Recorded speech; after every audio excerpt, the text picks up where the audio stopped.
observation na 2016 papa alobi stop nazopesa position oyo église Kimbangiste esengeli tolanda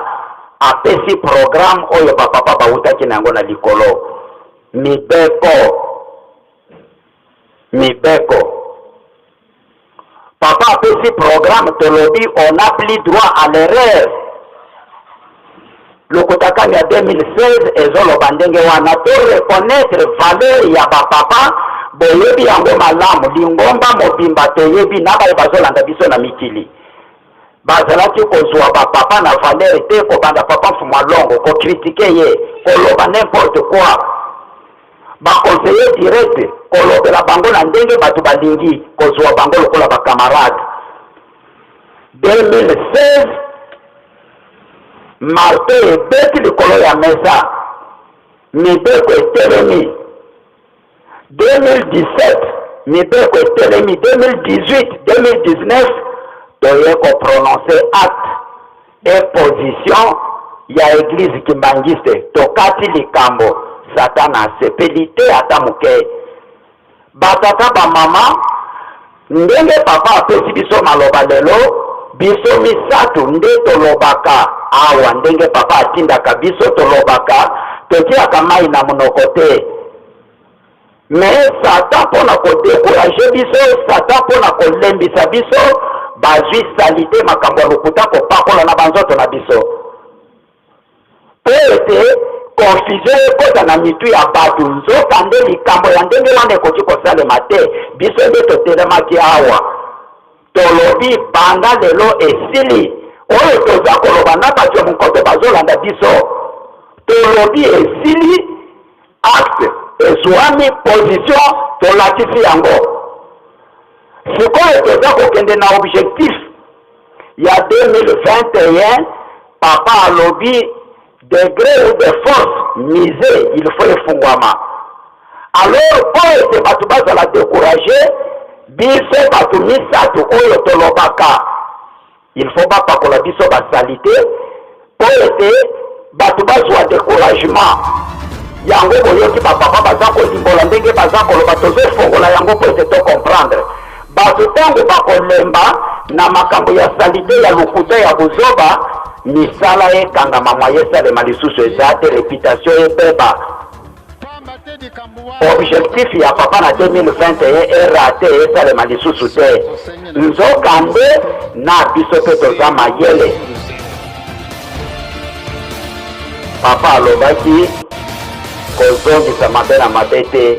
mwana nyonso ya église Kimbangiste esika tozali tolanda maloba ya bapapa objectif 2021 toza kolanda kaka liboso toza lokola basoda oyo bakei na bitumba soki soda atelemi na position ya bitumba ata amoni nyoka eza koleka penepene na ye akoki mpe yango te ezala amoni banzoi akoki mpe yango te ezala bangungi eza kosuwa ye akoki mpe yango te pamba te enemi akoki koresure ye position toza na yango nde yango wana papa alobaki ata batie yo mosapi na lisu koloba eloko te bato baza komona makambo lingomba ezalaki boye te lingomba ezalaki boye te bato ya mobulu balingaka mibeko te bato oyo ya satana bazali na esengo te ntango bamoni ke 2019 elingi esila tokota na 2020 lobi tokota na 2021 baza koluka na banzela nyonso po ete babebisa lokumu ya nkamba bazali koluka na ndenge nyonso po ete valeur ya bapapa ebeba bato bakritike bafinga lisusu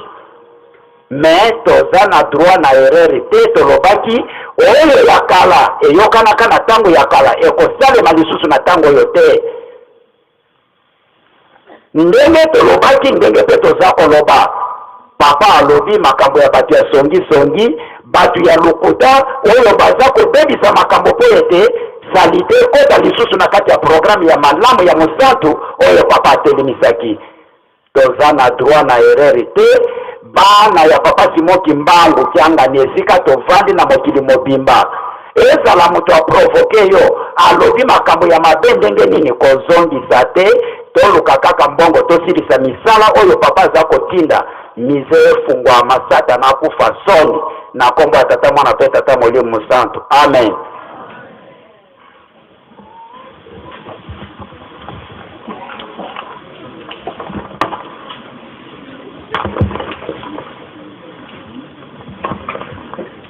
Na kombo ya tata ya mwana pe tata Molimo Santo.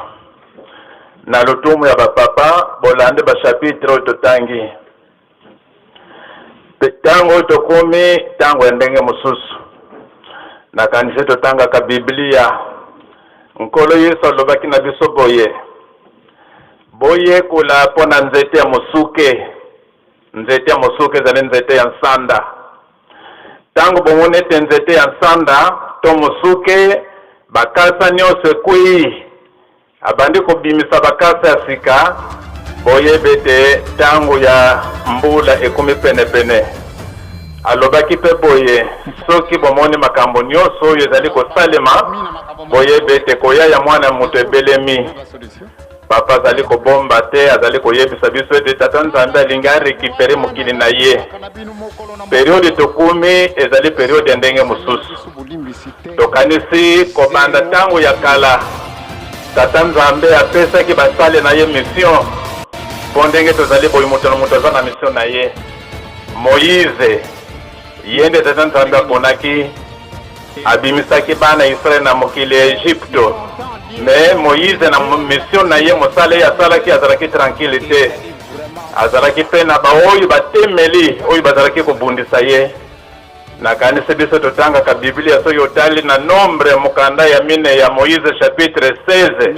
Okomona batemeli misato oyo babundisaki Mose. Kola Abirami na Datan. Mose azalaki tranquillité. Mais lukula Mose aponamaki epa tata Nzambe. Tata Nzambe alobi ete bon yebisa baoyo baza kote na yo babenda na esika yo ozali. Oyo bazali kote kuna babendana. Nzambe asalaka likambo. Kola Abirami na Datan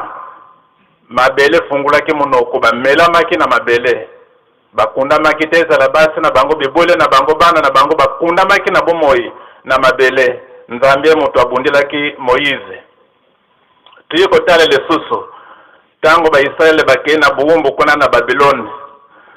Tango buumbu eselaki ya 70 ans bazongaki. Nzambe apesaki mission epa ya Zelubabel. Zelubabel tango azali ko reconstruire Yerusalemi batemeli bazalaki ndenge papa lobaki misatu. Soko tale na Nehemia chapitre 6 okomona bango bakombo na bango Tobia, Ngesemi, Salabalati. Batemeli kam Zelubabel me azongaki simate. Atambolaki avant vakini mission na yesilaki. Na tango pe ya nkolo Yesu. Nkolo Yesu mwana ya Nzambe me Satana azwaki nguya. Amemi nkolo Yesu. Ayebisete bungola mabanga oyo ezala mapapo etolia. Ya lobaki ete ekomama ete moto azalaka na bomoi pona biloka kolia te. Me pona makambo ya Nzambe. Satana meme lisusu likolo ya temple kita ekomama ete Nzambe akotindela ba angelu bakoya kozwa yo po ete obeteli bakuna mosapite. Satana nkolo Yesu apamelaki ye ayokaki kaka te ameme likolo ya ngomba fukamela ngai bomengo nyonso nakopesa yo. Nkolo Yesu amasaki mongongo alobi ete Satan vata Nzambe no doko salila pe ye moto kokumba mela. Satana kimaki abanga kiteke oyo azali Nzambe. Ndenge tozali komona boye esika Nzambe azali Satana azali pene pene. Asa mosika te sito tumba tozali kobunda biso bakembangise. Na 5 mois papa fumwa longo dengenda kontima lobaki na biso boye. Etumba ya biso bakembangise ezali 1 milliard contre 6 milliards. Donc bazali kobundisa tata Molimo Santo. Donc akobanda tango ya kala musala Nzambe za musala bitumba. Nkolo Yesu meme oyo bazalaki kotambola na ye baye kotia ye motambo po ete leta kanga ye.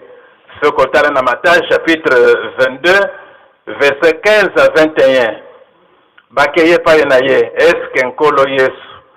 biso ndenge tozali kolanda yo eske tozana droit pona kofuta pako ya leta? bamona koliso mona kete zale mutambo batyelinga ya lobete bo la kisangai nano piese ya mbongo yeza na bino elungia nane zale kuna tango batali alobete elungia kaisal alobete kasi ya kaisal bo pesa na kaisal ya nzambe bo pesa na nzambe bayoka kesoni sata na banga katepo na kumeka nzambe menzambe alonga kaka ndenge nzembo to yembaka balonga kanzambe te menzambe alonga kaka tango nyoso nde pona pasi ya moto mwindo nkolo Yesu nde atinda maka pona koyako lukanzila pona kubikisa moto mwindo nde tango totanga kana bashapitre ya mukanda nzambe kobanda like chapitre 15 nkolo Yesu alobakeli sese bampate kama me moko ezangaki asundolaki 99 na esobe akekuluka moko wana ezangaki nzoka nde mpato ezangaki na kati na etonga biso bato mwindo alobaki lisusu na Jean chapitre 10 verset 16 alobiete nazali na bampate mosusu kasi baza na ndako oyo te nakoluka mwa efo ete bazala ndako moko pe mokengeli moko nzoka nde mpato oyo azangaki na kati na etonga biso bato mwindo nkolo Yesu alobi ete soki nakei te ye akoya te me soki nakei ye akoya nakokende pa ya tata nasengela bino ye aya mpo ete aya kofanda na bino libela mosungi wana nde tata molimo santu papa Simoke Mbangu oyo ekomamaki na mokanda ya Esaïe chapitre 19 verset 19 jusqu'à 22 nzambe alobaki boye pona pasa d'Égyptiens bafricain nzambe akolukela bango mobundeli oyo akobundela bango eza na Esaïe chapitre 19 verset 19 à 22 nzambe alobaki ete il faut kaka nabundela Afrique soki otali bien kobanda nzambe asalaki mokili bato boni babundela Afrique soki papa Simoke Mbangu te nde mission ya papa Simoke Mbangu pona kobikisa moto mwindo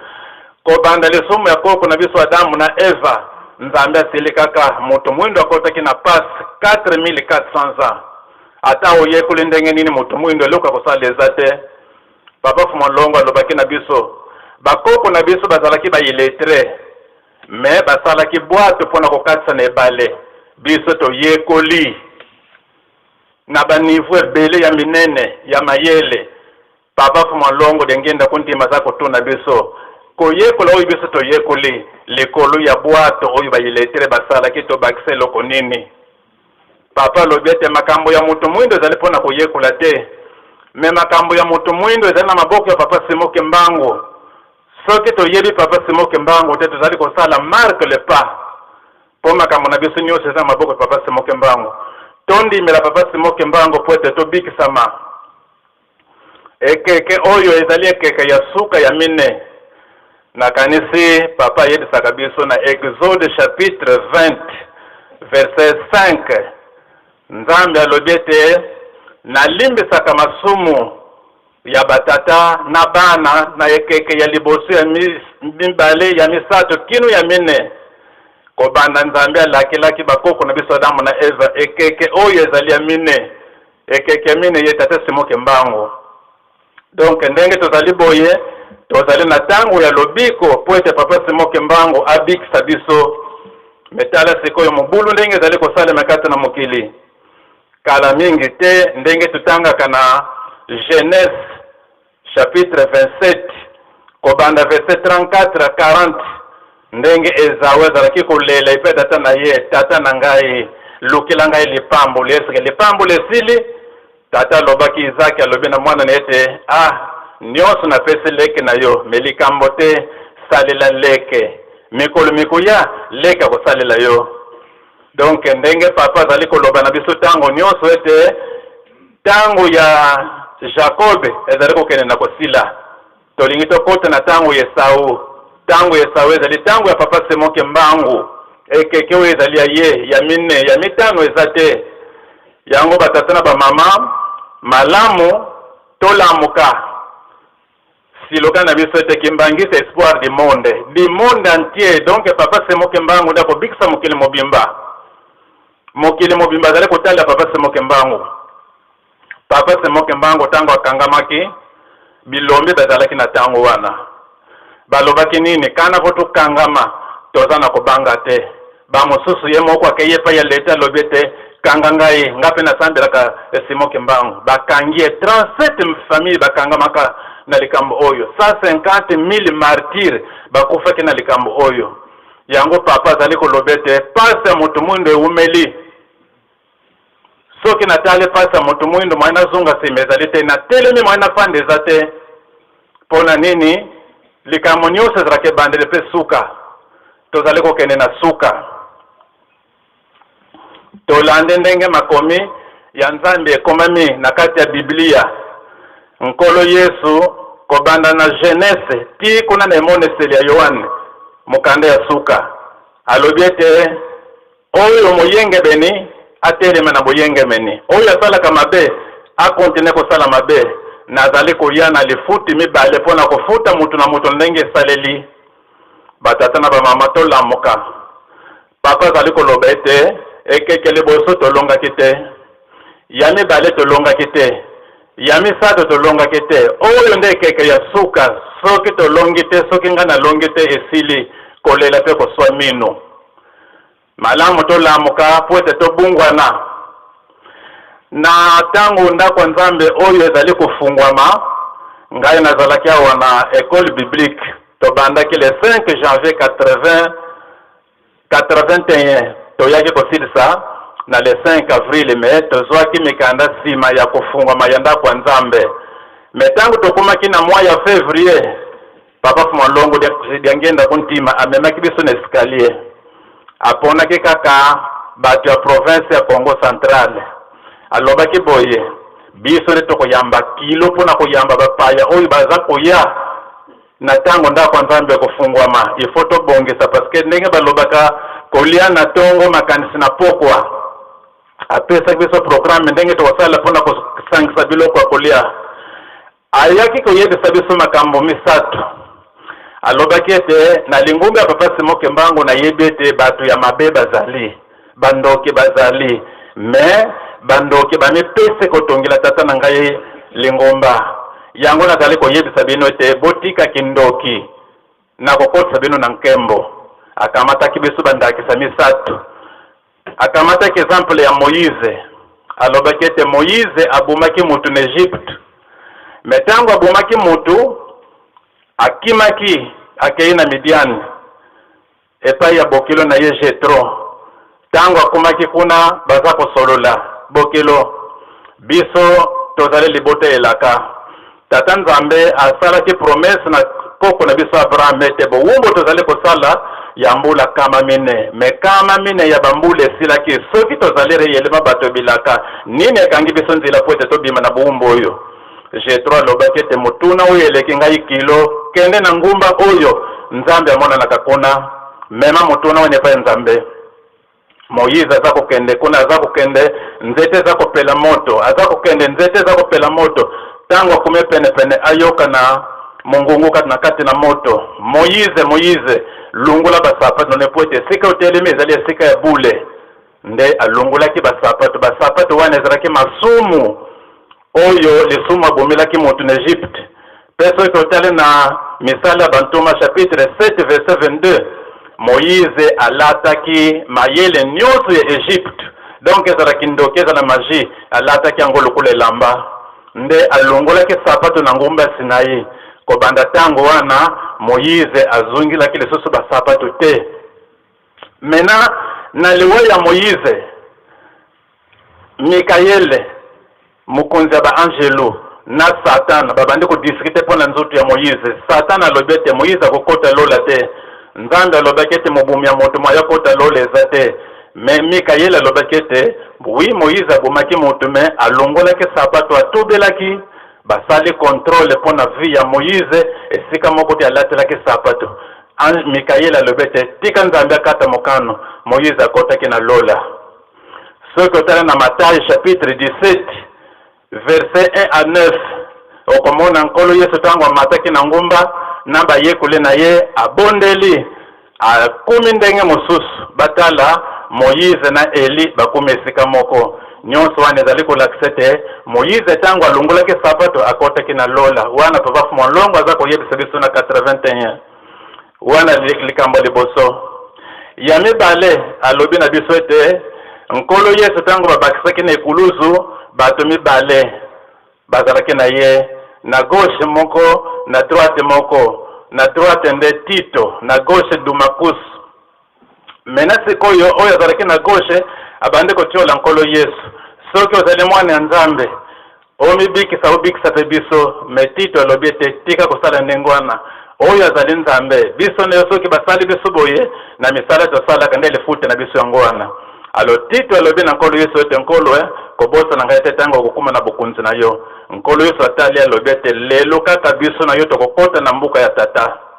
nde papa Fumalongo atonaki biso motune eske Tito akotaki te kuluna me akoti na ye na dernière minute pona nini atubelaki ya misato papa Fumalongo alobi na biso ete Pierre oyo batikilaki bafungule pa ya nkolo Yesu azalaki ndoki metango atubelaki lelo na bokonza likolo Petro azali premier ministre papa tuni biso na yebete na lingomba ya tata bandoki bazali soki botubele botili miti na bino nini akokanga ngai nzila ngai ndengenda poete na kotsa bino na nkembo yango batata na bamama tango biso tokome tango moko ndenge mosusu malamu to bungwana to bota mambotama ya sika ndenge komami na mokanda ya Yohane chapitre 3 verset 1 à 7 to bungwana mbungwana ya sika mbungwana isika ezali changement ya mentalité Nzambe ezali na mawa mingi soki totiki mabe akokotsa biso na nkembo pona nini tomipesi nzoto na molimo pona kosalela ye tozali kolobete pour papa tokufa tokotika papa te alo Nzambe asasaka moto mosali pamba te me soki tokufi na bozoba faute biso moko mama na likambo na matei na biso tozali kolobete tobungwana po ete tokota na biso na nkembo na mokanda ya Jean chapitre 1 43 à 46 lesolo moko ezali kuna nkolo tango bandaki mosala na ye abengi bayekoli na ye akutanaki na Philippe bolandanga tango Philippe akutani na ndeko na ye Nathanael ayebisi Nathanael ete oyo totanga kana mikanda ya basakole tomoni ye Mesia nzoka nde Yesu mwana ya Joseph Nathanael alobite est-ce que na mbuka Nazareth koko bimeloko kitoko me réponse ya Philippe pa Nathanael ete ya kaotala yango batata na ba mama Nzambe alinga bikisa biso likambo oyo ezali lobiko ya biso bato mwindo pe mokili mobimba yango nde tolembesa mitima tondima po ete tobikisama tomonaka na banzila mosusu basala ba code de la route okomona toka matandakisa na mbanza ngungu libaya moko batiake kuna pona kulakisa nzila ya nkamba ko banda mbanza ngungu tinkamba 72 km bapaya oyo bazali kotanga libaya wana bazali kokuma na nkamba meye moko libaya akuma kana nkamba te donc batatana ba mama tola moka Nzambe atala ke bandreti atala kasuka na komba tata mwana patata mulimo santo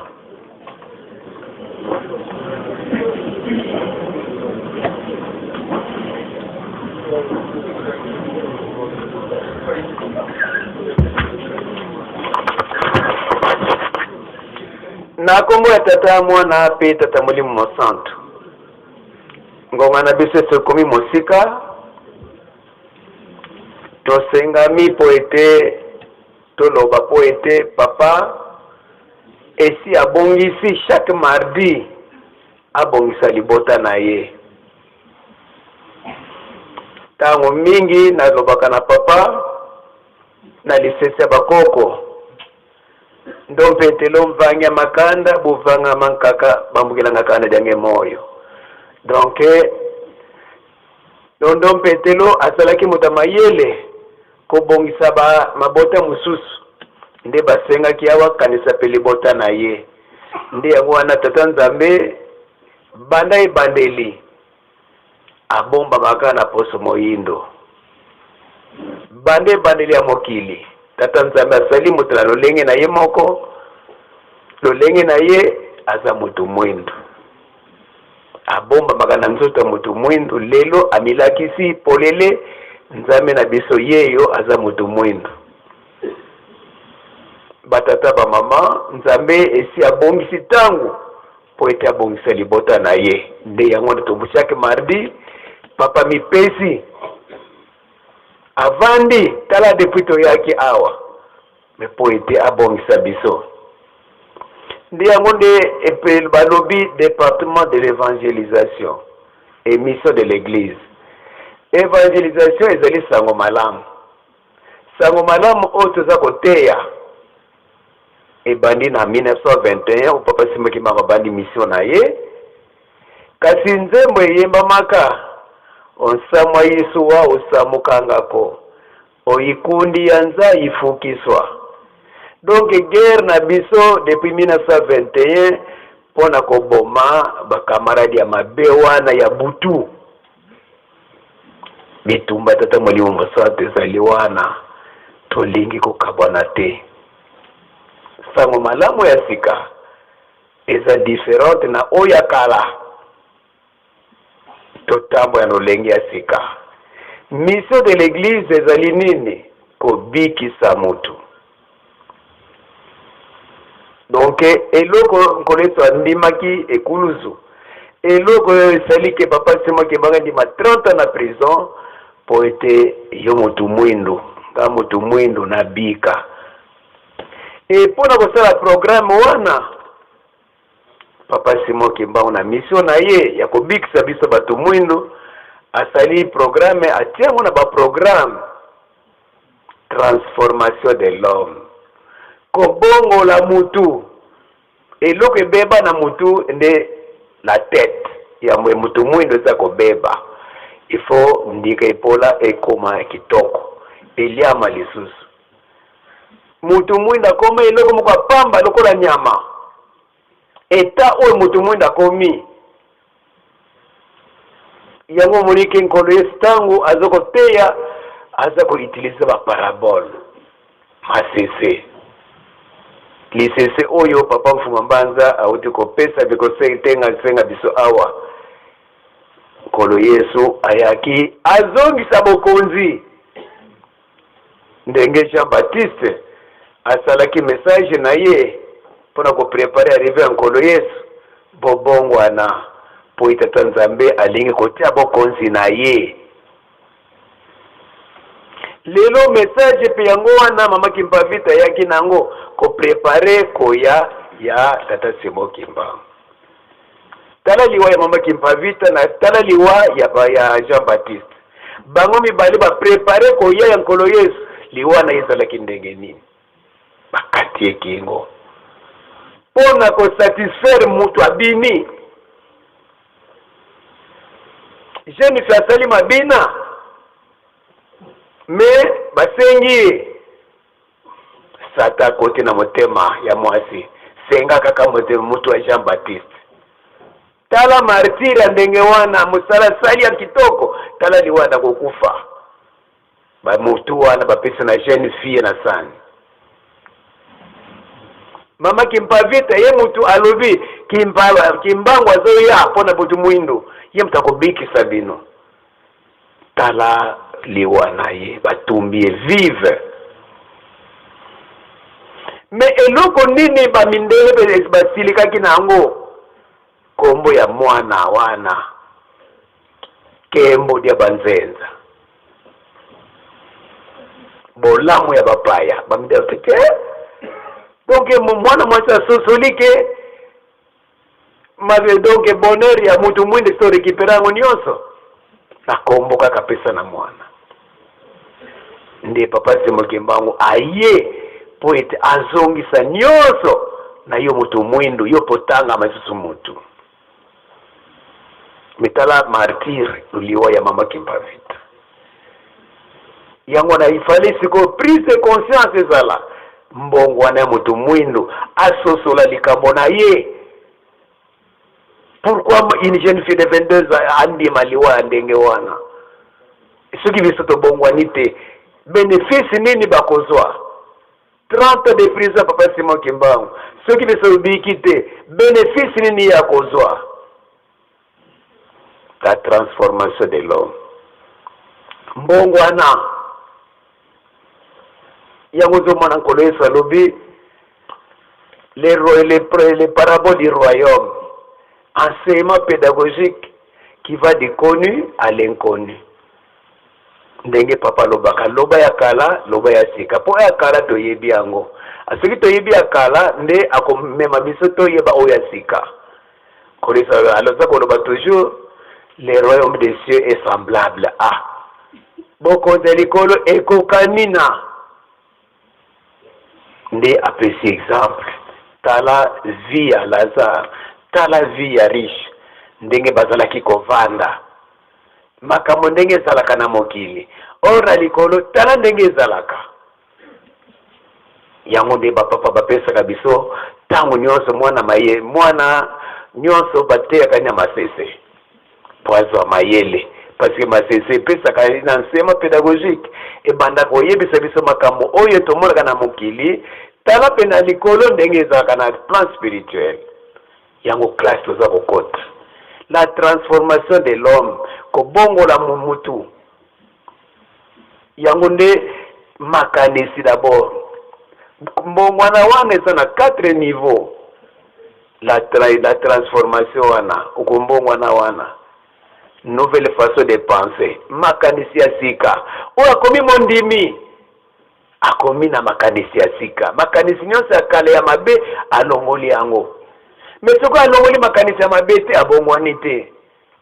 papa sibdi angenda zo poser biso question yo zwaki libatisi eloko nini balongolaki na yo ya mabe oyo komisio mondimi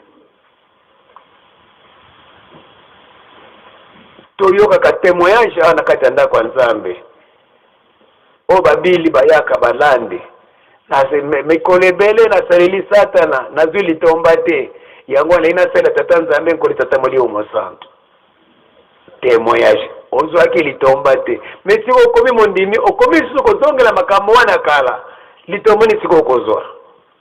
parce que sali ozalaki kuno ozwaki litomba te yango oyaki pa tata molimo mosantu siko pa tata molimo mosantu ozongeli makambo akala po ozweli susu nini po ozalaki kuna batata ba maman nouvelle façon de penser mondimi azala makanisi ya kitoko ya malamu et surtout que ndenge tozali ko avancer na 2021 tozolakisa grandeur ya 100 ans ya maturité spirituelle l'église Kimbangisa il faut tozala na makanisi ya kitoko ya esengo ke toza kozela likambo munene na 2021 mutu nyonso milenge laza tuna problème na tata Nzambe te nouvelle façon de vivre vie na biso ya sika vie ya kala nyonso totika yango nde papa azotala malili ezali mpe bavandi kaka mpona biso nouvelle façon de faire esaleli na biso ezala ya sika tala papa alobi na biso nde banganga Nzambe ndenge bozosalaka lokuta eza kobebisa lingomba donc esaleli wana ya mabe tozongela lisusu te les nouvelles aptitudes makambo toza kosala te tuka kosala ngo sikoyo parce que ta molimo santo azolakisa biso badirective nyonso tata Simon Kimbangu atie programme liboso transformation de l'homme yango nde tovandeli awa mikono nyonso or soki tolandaki programme après la transformation ramener l'homme vers son créateur mutu mwindo ayeba nani atelaki ye bo mutu mwina kanisaka mundele ndi Nzambe mutu mwina kanisaka mundele ndege ye mutu to utaipa na bango or ye azaleki na biso utaipa na biso mwana na biso tata molimo santo azolakisa biso makambo nyonso toyeba tata na biso na 1920 bakangi papa Simon Kimbangu akei na Elisabethville le 3 décembre oyo papa Simon Kimbangu atikaki mbanzangu batu bazongaki obakanga makite ndikasi na nzela ndeba ikokuta na ba angelo tata simo kimbangu akei na Elizabeth vi na likole fongwami yeyo nutala bandeletu ya utusundila nzembo momona ka mikolo nyonso nutale bandeletu mokolo nyonso yo mutu mwindu bazola kisetala nzambe na biso tata sigilia kano samila so kanzembo wana iyemba maka na mutu nyonso te soki papa mokonzi abula te totale bandeletu ya utusundila bandela wana ye tata molimo mosantu o bazalaki le 3 décembre bamonaka yango tango bazwaka nzembo wana biso na chance siko bandela biso na biso omokili mobimba ya kotala yango elonga na biso tata molimo mosantu ye wana ye siko azoyelakisa biso elonga na biso na nini na nzela mibeko tala yebisi biso bato ya Noe basalaki misala kasi satana akosaki bango na suka distraction ebele balongaki te bamoni pasi bato bana Israel babimi na Egypte toyoka toujours 600,000 mibakotaki kaka de mpona nini satana akosaki bango na dernière minute biso pe toza kokende malembe na 2021 satana akoti touti na biso mosika na 2004 tozali na lutendele le 12 septembre 2004 tango papa mokonzi abula alobi makambo 2021 bito nyonso papa sikitina 2004 2021 en tout cas papa tokokoka te pasi babetaki mabako melelo tokomi pembeni ya likambo wana eza sutango ya distraction te makambo nyonso etozo kolandaka wana sata azosepela te parce que eloko munene tozo kozwa muntu mwini bafingaka biso bamindele peuple sans culture bato bazanga bokoko tozaki na bokoko bamindele baye babotoli nyonso bapesi biso ya bango tozali so na possibilité te tokoma bilanda bakoma kofinga biso un peuple sans culture mutu mwini aza na culture aye moko propre te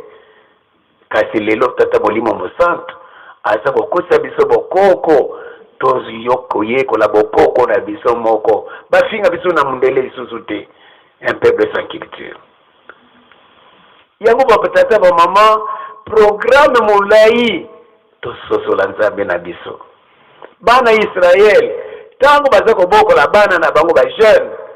bazalaki komata na Jérusalem mais na Jérusalem bazalaki na 3 programmes ba chapitre misatu oyo ezalaki kokonse programme na bango ba jeune ya liboso il faut mwana Israel ayeba na mutu na yeke biso tozala nzambe ya solo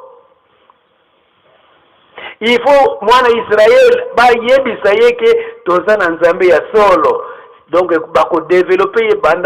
ebandeli tata nzambe ndenge bana Israel nzambe alakisi bokasi na ye mpona kolakisa ke nzambe oyo akokani na ye azali te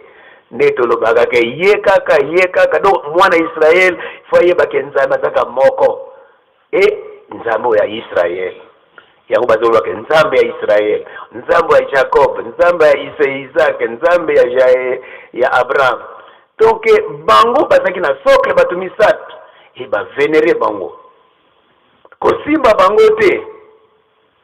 nzambe na bango ya solo bazalaki koyekosa mwana nyonso ya Israel ndenge toyaka awa ye kaka ifo toyekola likambo wana te kotala bandela na biso ye kaka mwana Israel na mutu me na suka na conclusion bazalaki koyebisa bango oyo bozo yebake nzambe ya Israel azali munene akokani na mutu te azali infiniment bon azaye kaka kasi alingaka masumu te conclusion yango wana nzambe wana alingaka masumu te bana Israel bazako yango wana bazako yekola mibeko po ete nzambe na bango alingaka masumu te papa mfuma mbanza akomaki livre nzambi kazolanga masumuko Donc pona ni akomaki pona akazongi na bokoko bana Israël. Chapitre mibale il faut mwana Israël bake bango bazali bota ya dalu ya tata Nzambe. Un peuple de Dieu. Le reste sont des nations. Bango bazali bota tata Nzambe. Eloka bazali bota tata Nzambe. Nzambe alinga te libota na etambola sans discipline. Ako linga te libota na etambola sans mibeko. Yango nde Nzambe alobi Israël est ses destinées. Israël a ses destinées et loka liboso Dieu a voulu créer un peuple porteur de bénédiction. Nzambe sala libota oyo kotambola na mapamboli tongo nyonso awa toya kozwa mai tozo nini pa tata Nzambe mapamboli. Na mokili mobimba mutakokana kimbangise mapamboli azate. Na mokili mobimba mutakokana Israël na mapamboli azalite. Yango bakoba batu minene pona ni bazo kozwa mapamboli tata Nzambe. Lelo ta tourne à biso. Un peuple porteur de bénédiction. Deuxième Nzambe alobi un peuple où il doit être un dépôt de la parole de Dieu. Nzambe alingi Israël azala dépôt likambo tata Nzambe. Esika nyonso mwana Israël azali ayebi mibeko, aifa alatango na nzoto, ayebi partout ke akoki kofukamela ekekote. Akoki kokisa mutu na ye esika bapakano bazali te parce que yaza mwana mwa mobeko, yaza na Nzambe. Mwana Israël azaki mutu a désordre te. Bazako boko la bana na bango. Nde mosalambe tata Nzambe azako sala etambu na biso oyo. C'est la grande évangélisation oyo na mokili ezalité. Yango nde Satan asilikaki na mokili mobimba, c'est dans l'église que mbang se trouve plus de jeunes. Bandimi le kama tata Nzambe, bazui baptême, ba jeune, bazotika mabe. Papa koti biso totombola maboko. Totomboli maboko. Programme évangélisation. Tango wana papa mfuma longa zo tambola. Ateli kama de batangi mibeko. Papa mayanga Johnny mutaka utanga ngo. Atangi ngo, papa limboli ngo. Totomboli maboko totiki mabe. Totote kuluzo. Tokoti retraite. Na retraite nde Satan asilika ke makasi. Na komona ke ba jeune garçon oyo batiki mabe. Bana tata Nzambe. Satana azalaki kokene na retraite. Tangu tozotambuza retraite awa na ndimba mboki. Vision yaki Satana ye na remorque. Tangu mutazotubela azu na lingi su masumu ote atie na saki. Masumu nyonso atie na saki atie kombo na yake kotia na remorque. Yo kuno komi pepele me yake kozongisa ngo na porte na yo. Ati adresse tata kingani aveni tel akeko tio tubeli yazui olingi su Satana te akezui ka sake na yo akeko zongisa ngona porte ozozo na esengo na retraite ke na tubeli akozo masumu te tango silika ka bino bokaisi bona uti retraite na bo sala boente abite tala ezana ngo wana ezana ngona soka na porte okomona ka sake nyonso zongisi yango batata ba mama tata Nzambe afinge Satana silika kama kasi nyonso mona kaba yefisha fure awa pona nini kanda ya Satana tata Nzambe tata Molimo Mosantu ba jeune oyo okebisi bango bazaki na première deuxième troisième génération basalelinga meyo lingo bongo na bango po babika Nzambe afinga maka pona biso na yebisaki bino jo moko nganga Nzambe munene alobi mokolo Nzambe apesaki Afrique na bantu mwindu il était ivre amelaki masanga parce que bato aboye bapesa bango mokili etonda na nkita mundela talaka biso boye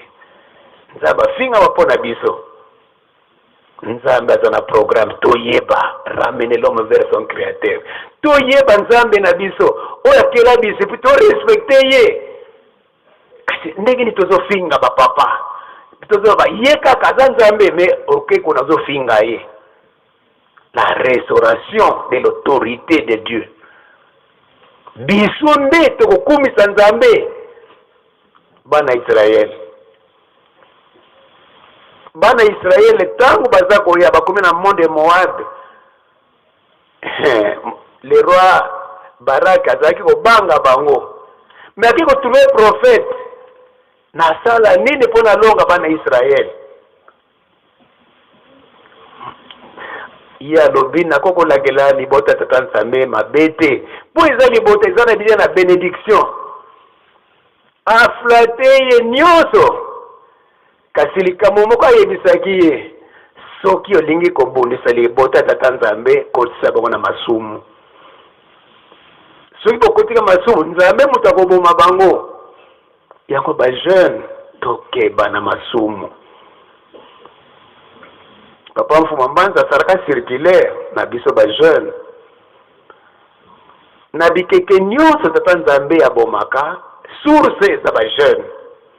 e na génération oyo bajeune bachange kaka te eloko nini koyela bino bamaladi koya mabe ya pasi yango bajeune tozala mayele yango moni batangeli biso mikanda awa mokanda ya Daniel na chapitre 12 o papa représentant uti kotanga awa Daniel balakisi makambo ebele ya mokili na ndenge mokili kosuka pasi koyena mokili atuni na tata Nzambe na nyonso lakisi nga ekoleka ndenge nini Nzambe alobi Daniel kende na yo makambo kozala ya secret makambo kozala ya secret na tango wana bato malamu bakotika mabe kasi bato mabe bako continue ka kosala mabe yango moni sikotali bato bakomi petola la retraite soirée spirituelle o papa zolobela makambo yango wana papa représentant tangi na Daniel bato bakomi petola o bakobanga kitata Nzambe siko alobi azonga kasi mate tala ba génération mosusu tango alobi ke bokokufa na mai o ba no way eswaki ndenge nini yango biso tozala mayele bana Israël baloye kolaki makambo ebele koteya bana na bango bayeba Nzambe moko kaka me Nzambe wana lingaka masumu te bayebaki bango baza libote ya tata Nzambe baza différent na mabota mosusu biso bakimbangisi libota tata Simo Kimbangu me tata Simo Kimbangu alingi te na libota na ye batambola na masumu. Troisième programme, respect des parents. Tosa tata na yo na mama po ete oumela molai na kati ya mokili oyo. Soki to Nzambe alobi to respect ba parents. Et bon oui tata Nzambe. Eloko liboso sali beso pasi.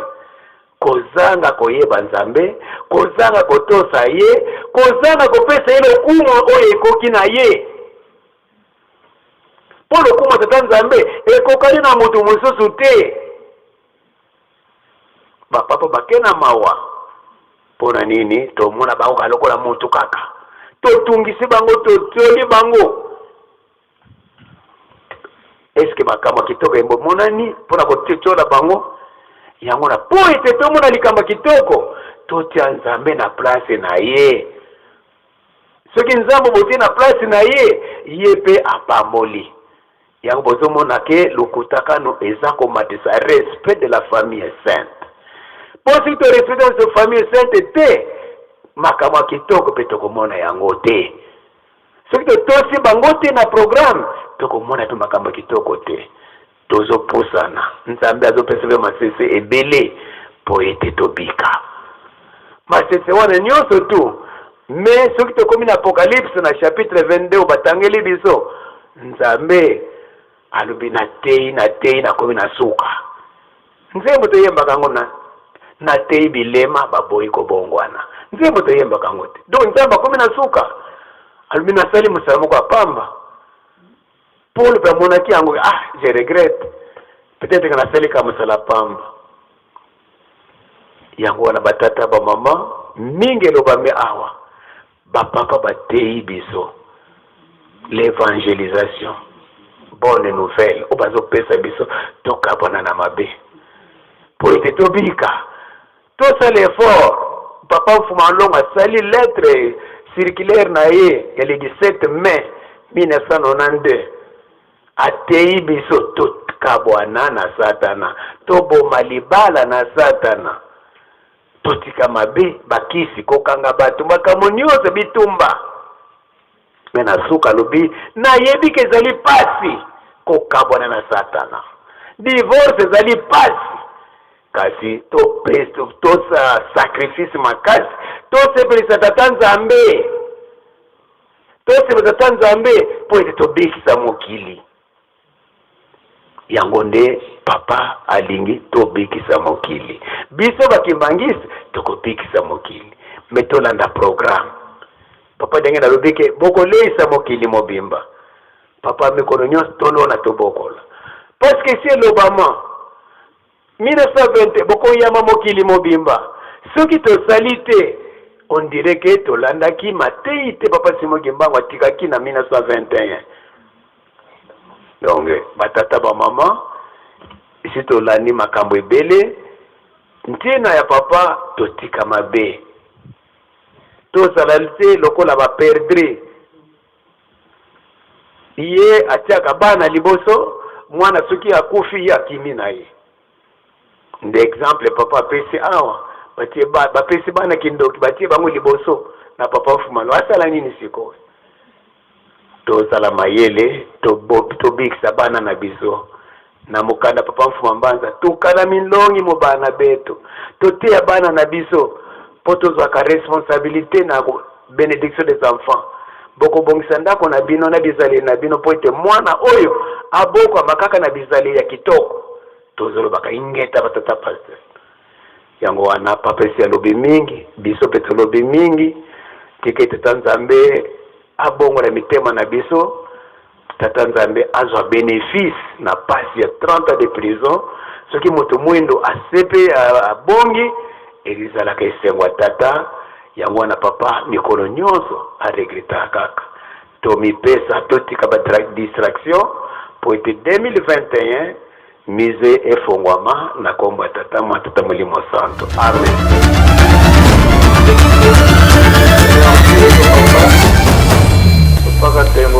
Mfate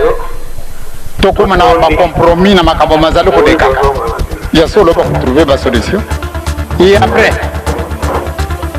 pamba te dikambo wana nazali kulubaka na binu mokolo na mokolo